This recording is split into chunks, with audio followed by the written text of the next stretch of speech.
warahmatullahi wabarakatuh. Perkenalkan, nama saya Dwi Nuril Komaria dengan NIM 23104013. Saya mahasiswa dari Universitas Dr. Subandi, program studi S1 Kebidanan, Fakultas Ilmu Kesehatan. Di sini saya akan membuat tutorial menggunakan roda klop KB, yaitu alat bantu dalam konseling keluarga berencana.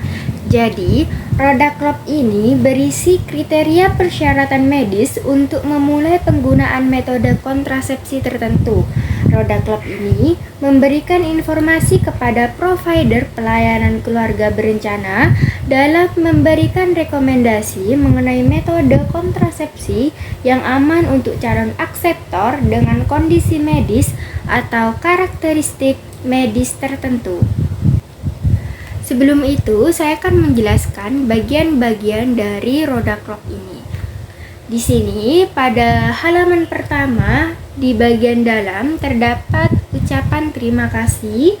Kemudian pada halaman kedua, bagian dalam terdapat diagram lingkaran itu sendiri atau roda klopnya itu sendiri. Kemudian di sini ada penapisan kehamilan. Di sini ada 6 pertanyaan yang ditujukan kepada klien.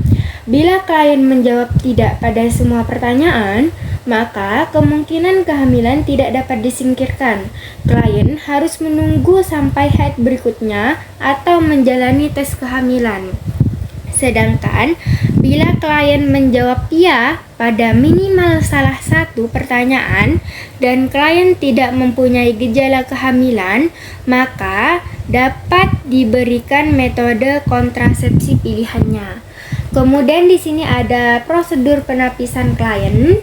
Kemudian di halaman ketiga bagian dalam, di sini terdapat efektivitas kontrasepsi dan juga kontrasepsi dan penggunaan saat menyusui. Kemudian di bawahnya terdapat waktu untuk memulai kontrasepsi pasca persalinan. Kemudian di bagian luarnya, di sini terdapat keterangan mengenai diagram lingkaran atau roda klopnya itu sendiri. Kemudian di sini ada bagaimana caranya menggunakan diagram lingkaran ini. Kemudian di sini terdapat kontrasepsi darurat. Kemudian pada bagian roda klop itu sendiri atau diagram lingkaran. Di sini yang pertama terdapat alat kontrasepsi atau metode kontrasepsi, mulai dari kontrasepsi hormonal kombinasi seperti pil, transdermal, cincin, atau suntik. Kemudian kontrasepsi pil progestin, kemudian ada kontrasepsi suntik progestin seperti di MPA, kemudian ada implan, kemudian ada AKDR levonorgestrel, kemudian ada AKDR copper, kemudian terdapat tubektomi dan juga vasektomi. Di sini terdapat kategori-kategori untuk kontrasepsi, non-sterilisasi dan juga kategori untuk sterilisasi. Pada kategori kontrasepsi non-sterilisasi dibagi menjadi 1 sampai 4. Untuk nomor 1 dan 2 itu kategori yang dapat digunakan, sedangkan untuk nomor 3 dan 4 itu kategori yang tidak dapat digunakan. Untuk kategori 1 yaitu metode kontrasepsi dapat digunakan dalam setiap keadaan. Untuk kategori 2 itu secara umum metode kontrasepsi itu dapat digunakan. Untuk kategori 3, penggunaan metode kontrasepsi tidak direkomendasikan kecuali tidak tersedia metode kontrasepsi lain yang cocok atau dapat diterima. Kemudian untuk kategori 4, metode kontrasepsi tidak dapat digunakan sama sekali. Kemudian di sini terdapat kategori untuk sterilisasi atau bedah, yaitu vasektomi dan juga tubektomi. Pada kategori ini dibagi menjadi 4 juga, mulai dari A, C, D, dan S.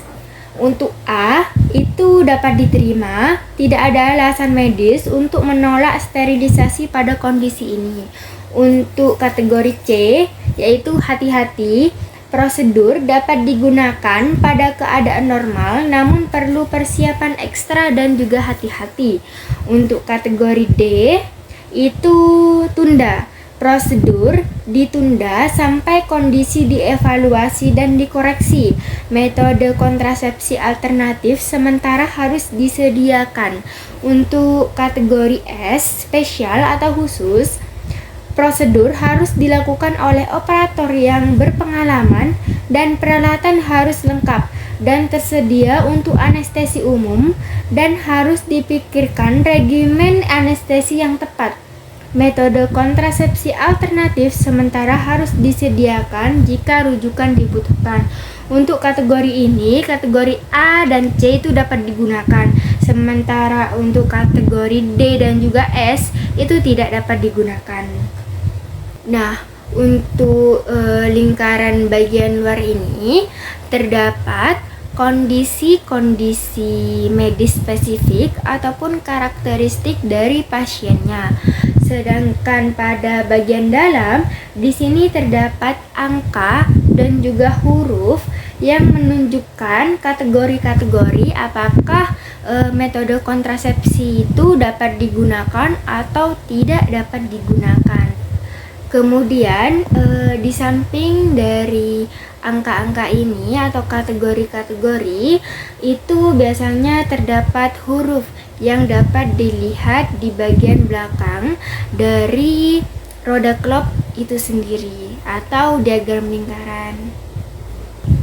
Misal ada ibu dengan penyakit IMS yaitu gonore ingin menggunakan metode kontrasepsi, maka metode kontrasepsi yang paling cocok untuk ibu tersebut yaitu ada kontrasepsi hormonal kombinasi, kontrasepsi pil progestin, kontrasepsi suntik progestin, dan juga ada kontrasepsi implan untuk jangka panjang.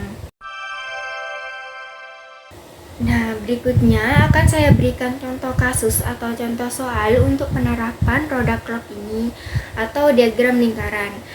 Di sini terdapat contoh kasus yaitu Nyonya X usia 33 tahun, berat badan 105 kg, kemudian tinggi badan 155 cm. Kemudian terdapat riwayat penyakit hipertensi, namun saat ini tuh masih terkontrol adekuat.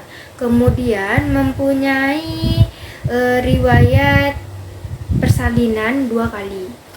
Nah, hal pertama yang harus kita lakukan adalah bertanya kepada ibu sebelumnya menggunakan metode kontrasepsi apa. Kemudian yang kedua yaitu bertanya kepada ibu, dia ingin menjarangkan kehamilan atau ingin menunda kehamilan. Kemudian jika ibu ingin menunda kehamilan, maka kita rekomendasikan untuk menggunakan metode kontrasepsi jangka pendek. Jika ibu ingin menjarangkan kehamilan, maka kita rekomendasikan untuk menggunakan metode kontrasepsi jangka panjang. Nah, untuk kondisi ibu tadi yaitu obesitas dan juga hipertensi, namun terkontrol adekuat. Nah, kita hitung IMT-nya terlebih dahulu. Untuk Nyonya X itu IMT-nya 43,7 termasuk obesitas. Nah, untuk obesitas di sini terdapat hasil kategori 2 11111C. Kita masukkan, untuk lebih gampangnya kita masukkan ke tabel terlebih dahulu.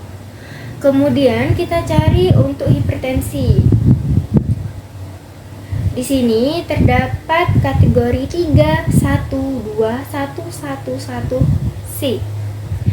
Nah, kita pilih metode kontrasepsi apa yang paling cocok untuk Nyonya X. Di sini terdapat metode kontrasepsi pil progestin, kemudian kontrasepsi suntik progestin, kontrasepsi implan, AKDR, kemudian tubektomi. Nah, untuk Nyonya X tidak direkomendasikan menggunakan kontrasepsi hormonal kombinasi.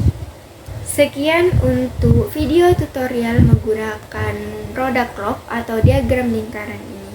Terima kasih. Wassalamualaikum warahmatullahi wabarakatuh.